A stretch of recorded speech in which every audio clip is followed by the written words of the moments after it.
Hello guys, coding concept को समझने के लिए हमारे चैनल कोडिंग करियर को सब्सक्राइब करें और वीडियो पूरा देखें। तो आज का हमारा टॉपिक है इनपुट आउटपुट इन सी।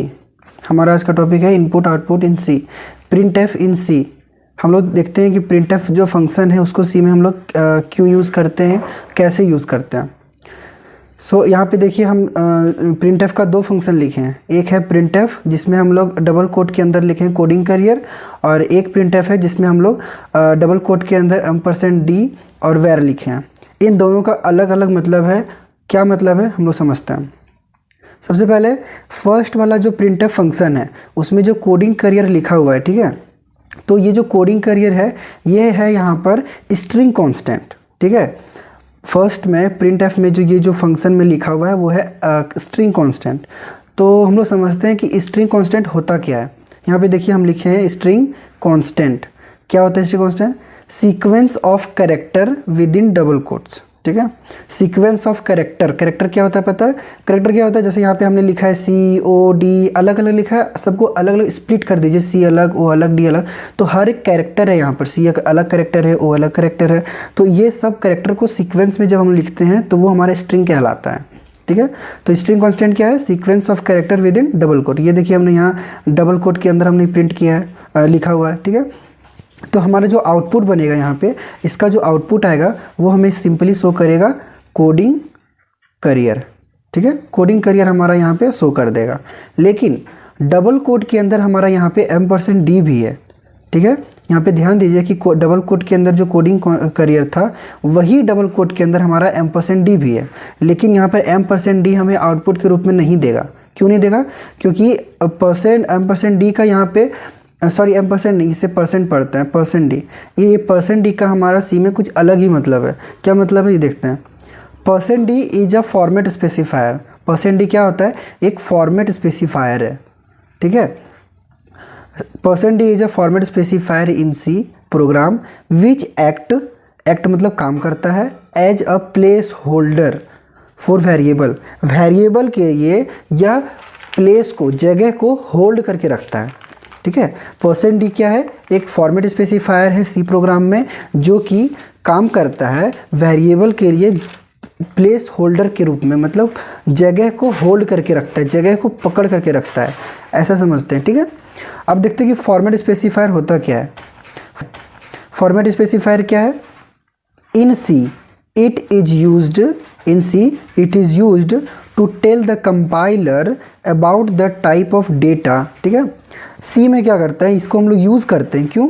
ये क्या करता है? फॉर्मेट स्पेसिफायर क्या करता है? टेल द कंपाइलर, कंपाइलर को बताता है about the type of data, data किस टाइप का हमारा है, ठीक है। किस टाइप का डेटा हमें क्या करना है? टू बी प्रिंटेड और स्कैन। किस टाइप का डेटा हमारा प्रिंट होना चाहिए, प्रिंट होना है, किस टाइप का डेटा स्कैन होना है। और इनपुट आउटपुट में हम क्या कर रहे हैं? इनपुट में हम किस तरह का डेटा को स्कैन कर रहे हैं, आउटपुट में किस तरह का डेटा को हम प्रिंट कर रहे हैं। ये काम किसका है? फॉर्मेट स्पेसिफायर का है। ये फॉर्मेट स्पेसिफायर कंपाइलर को बताएगा, ठीक है।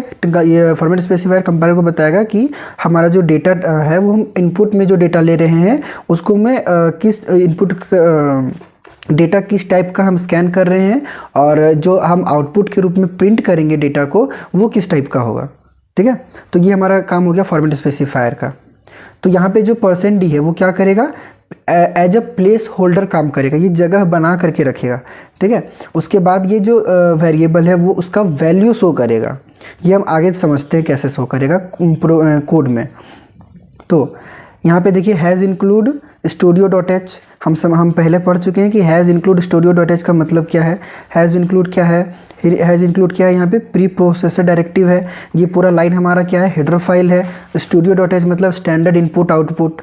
स्टैंडर्ड इनपुट आउटपुट मतलब ये कंटेन करता है हमारा स्कैनएफ और प्रिंटएफ फंक्शन को। यहाँ पर स्कैनएफ और प्रिंटएफ फंक्शन का डिक्लेरेशन या studio.h क्या करता है? कंटेन करके रखता है। हैज़ क्या है? ये हैज़ क्या है? प्री प्रोसेसर डायरेक्टिव इंक्लूड इन दोनों को लिंक करता है, ठीक है। Int variable int var equal to 5, ठीक है। इंट वेर इक्वल टू 5 यहाँ क्या कर रहे हैं हम? वेरिएबल को डिक्लेयर कर रहे हैं। ये सब हम प्रीवियस क्लास में पढ़ चुके हैं। ये क्या करेगा? यहाँ पे गया मेमोरी में सबसे पहले वेर नाम का, ठीक है। यहाँ पे क्या है? वेरिएबल का नाम हमने रखा है वेर, तो ये मेमोरी में जाएगा और एक स्पेस बनाएगा वेर नाम से, उसका नाम क्या रखेगा, वैर। ठीक है, कितना स्पेस बनाएगा वो किस पर डिपेंड करेगा, तो ये साइज़ है। इंट जो है हमारे इंटीजर टाइप का है, तो इंटीजर टाइप का जो हमारा साइज़ होता है उतने साइज़ का हमारा यहाँ पर ये मेमोरी बनाएगा, जिसका वैल्यू हमारा कितना है 5, ये रखा हमने 5। ठीक है, अब यहाँ पे देखिए ये जो सेमीकोलन है उससे हमने पहले पढ़ा था, सेमीकोलन क्या करता है, जब हमारा स्टेटमेंट खत्म हो जाता है तो लास्ट में सेमीकोलन लगाते हैं, यह दिखाने के लिए कि हमारा जो स्टेटमेंट है वो ख़त्म हो चुका है और अब नेक्स्ट लाइन में हमारा कंपाइलर रीड करेगा। तो यहाँ पर ये सबसे पहले कंपाइलर आया और देखा कि ये क्या है, ये साइन का मतलब ये फंक्शन, ये हमारा फंक्शन है जिसका नाम है क्या, मेन। फंक्शन का नाम हमारा क्या है, मेन। ठीक है, तो यहाँ पे एक फंक्शन बना लिया हमने और फंक्शन के अंदर काम क्या हो रहा है, प्रिंट एफ %d यहाँ पे वेरिएबल, मतलब क्या हो रहा है, यहाँ पे देखिए %d क्या कर रहा है, %d हमने देखा अभी प्लेस होल्डर के रूप में काम करता है।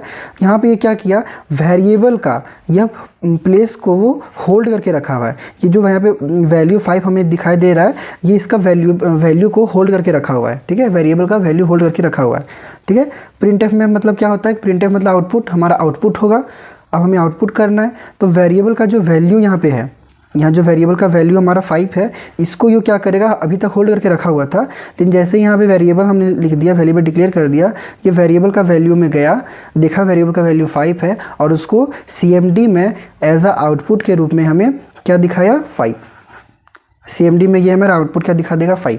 ठीक है, यहाँ तक समझ गए प्रिंट एफ कैसे काम करता है, क्या होता है। अब हम लोग पढ़ते हैं स्कैन एफ इन सी। अब देखते हैं कि स्कैन एफ में क्या है, हमारा सी में जो स्कैन एफ है वो क्या है।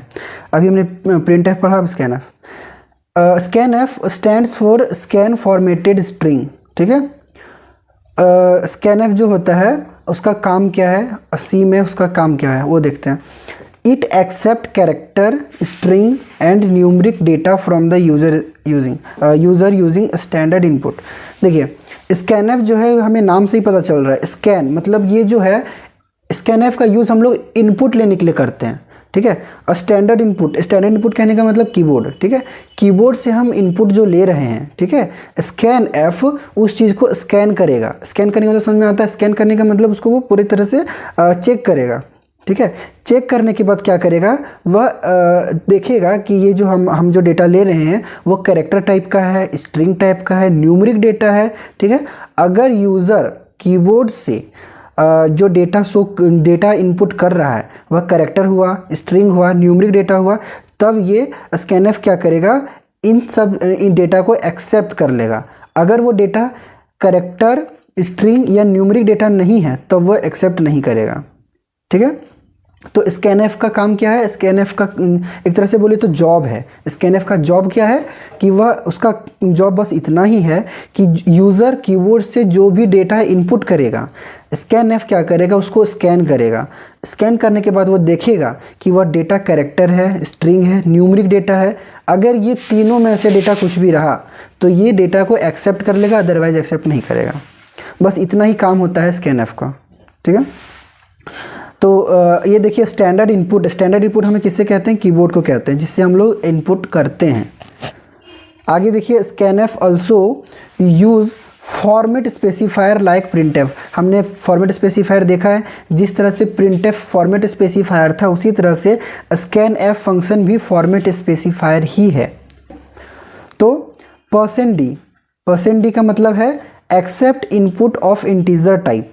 ठीक है, %d हम अभी पीछे हमने देख रहे थे कोड में हमने %d लिखा था। ये %d का क्या मतलब है, ये %d फॉर्मेट स्पेसिफायर क्या करेगा कि जो डेटा यूज़र डालेगा, इनपुट करेगा, वह इंटीजर टाइप का अगर है तो वहाँ पे हम लोग %d लिखते हैं।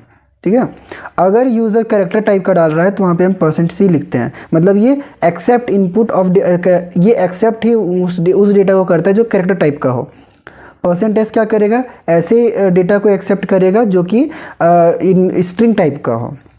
ठीक है, अब देखिए इंट वैर, हम यहाँ क्या कर रहे हैं, वेरिएबल बना रहे हैं। ठीक है, जो कि मेरा इंट साइज इंटीजर टाइप का है, डेटा टाइप क्या है मेरा, इंटीजर है, वेरिएबल नाम क्या है तो वैर है। ठीक है, जिसमें हम क्या कर रहे हैं, स्कैन एफ को हम लोग यूज़ कैसे करते हैं, देखिए स्कैन एफ हम लोग लिखते कैसे कोड में, यहाँ पे देखिए स्कैन एफ %d हमने पहले पढ़ चुका है, अभी हमने पढ़ा ना, scan F also use for format specifier, हमने देखा था %d क्या करता है, इनपुट को ये करता है, इंटीजर टाइप का जो डेटा रहता है उसको ये एक्सेप्ट करता है, पहले पढ़ा था प्लेस होल्डर है, ठीक है। तो यहाँ पे क्या किया, ये एक वेरिएबल बन गया हमारा, ठीक है, जिसका टाइप क्या है, इंटीजर टाइप का है। अब ये क्या करेगा कि यहाँ पे देखिए स्कैनएफ में हमने एक न्यू साइन लगाया है जिसका नाम है %, ठीक है, इस तरह का जो हमारा साइन है उसका नाम होता है %। Don't forget to add %, in front of variable name. जब भी हम स्कैनएफ फंक्शन यूज़ करते हैं तो वेरिएबल के नाम के पहले हम लोग %, यूज़ करते हैं। अब %, क्यों यूज़ करते हैं, इसका मतलब क्या है वह देखिए, y %, is also called as address of operator, ठीक है। यह क्या ये मतलब %, का मतलब क्या है कि यह एड्रेस को शो करता है, ठीक है, ऑपरेटर का जो एड्रेस है उसको ये शो करता है। देखिए %, वैर मतलब एड्रेस ऑफ वेरिएबल, ये वैर हमने क्या रखा है, वेरिएबल का नाम रखा है, तो %, वैर का मतलब है एड्रेस ऑफ वेरिएबल, ठीक है। तो %, का यूज़ हम लोग क्यों करते हैं, क्योंकि ये एड्रेस शो करता है। अब हम लोग प्रिंट एफ में तो एड्रेस शो करने के लिए नहीं कर रहे थे, स्कैन एफ में क्यों कर रहे हैं वो देखिए, स्कैनिंग द इनपुट, हम स्कैन एफ क्या करता है, इनपुट को स्कैन करता है, ठीक है। तो जब वह स्कैन एफ क्या करेगा, जब इनपुट को स्कैन करेगा तो उसको ज़रूरत पड़ेगा डेटा को कहीं रखने का। अब वो क्या किया, स्कैन कर लिया, जैसे ही यूज़र ने कोई इनपुट किया डेटा को, स्कैन एफ गया उसे स्कैन कर लिया। अब स्कैन करने के बाद उसको वो कहीं तो स्टोर करेगा, कहीं रखेगा तो ज़रूर, ठीक है। उसे रखने के लिए क्या चाहिए, एक जगह चाहिए, ठीक है। That's why scan f need to know the memory location of variable, जिसकी वजह से स्टोर करने के लिए उसको लोकेशन पता होना चाहिए ना, कि मेरा जो वेरिएबल है उसका क्या लोकेशन है, उस लोकेशन में ही ना वो स्टोर करेगा। देखिए अभी तक हमारा जो हमने जो मेमोरी लोकेट किया था वेर नाम का, वो उसका वैल्यू अभी तक कुछ नहीं है, तो यूज़र क्या करेगा, वैल्यू इनपुट करेगा। अब वैल्यू इनपुट करने के बाद वो स्टोर कर लिया, स्कैन कर लिया, स्कैन करने के बाद अगर वो कैरेक्टर स्ट्रिंग या न्यूमेरिक डेटा है तो वो उसको वो स्टोर करेगा, लेकिन स्टोर करेगा कहाँ, अगर उसे वेरिएबल का एड्रेस पता ही नहीं है। सपोज़ आप एक डिलीवरी बॉय है, ठीक है, और आपको कुछ डिलीवर करना है, तो जब तक आपको एड्रेस दिया नहीं गया तब तक आप उस चीज़ को डिलीवर करेंगे कैसे, ठीक है। तो सेम कंडीशन यहाँ पे भी है, स्कैन एफ क्या किया, स्कैन तो कर लिया, लेकिन अब उसको समझ नहीं आ रहा है कि हम डिलीवर करें कहाँ, ठीक है। तो उसके लिए हम यहाँ पे %, यूज़ किए। ये %, क्या करता है, लोकेशन बताता है, वेरिएबल का लोकेशन को बता रहा है इसको, कि देखो भाई वेरिएबल का जो लोकेशन है वो ये है, आप यहाँ पर जाओ, इस वेरिएबल यहाँ पे मेमोरी में वेरिएबल नाम का एक जगह बना हुआ है, उस जगह पे जाओ, उस घर पर जाओ, और वहाँ पर आपका जो यूज़र जो आपको वैल्यू दिया है वो वहाँ पर जा कर के स्टोर कर दो, ठीक है। सपोज न्यूमेरिक डेटा हमारा था 10, यूज़र 10 हमने दिया, इनपुट किया था, स्कैन एफ जा करके देख लिया कि ये भाई चलो ये न्यूमेरिक डेटा है, अब क्या करना है, इसको जा करके हमें स्टोर करना है। वो %, के पास गया और बोला भाई अब तुम हमें एड्रेस बताओ, हमने स्कैन कर लिया, सही था सब कुछ, अब हमें एड्रेस बताओ। एड्रेस बता दिया कि जाओ वेर नाम का एक जगह है, उस जगह पे जाओ, वहाँ पर जो घर है, मतलब जो मेमोरी बना हुआ है, जगह बना हुआ है, वहाँ पर जा कर के वो डेटा रख दो, और इसने रख दिया, ठीक है। तो यहाँ पे हमें समझ में आ गया कि स्कैन एफ क्या कहता है, स्कैन करना होता है। जो यहाँ पे न्यू टर्म था %d, उसका %, उसका मतलब क्या था कि वो एड्रेस को शो करता है, ठीक है। अगर आपको ये वीडियो अच्छा लगा तो वीडियो को लाइक ज़रूर करें।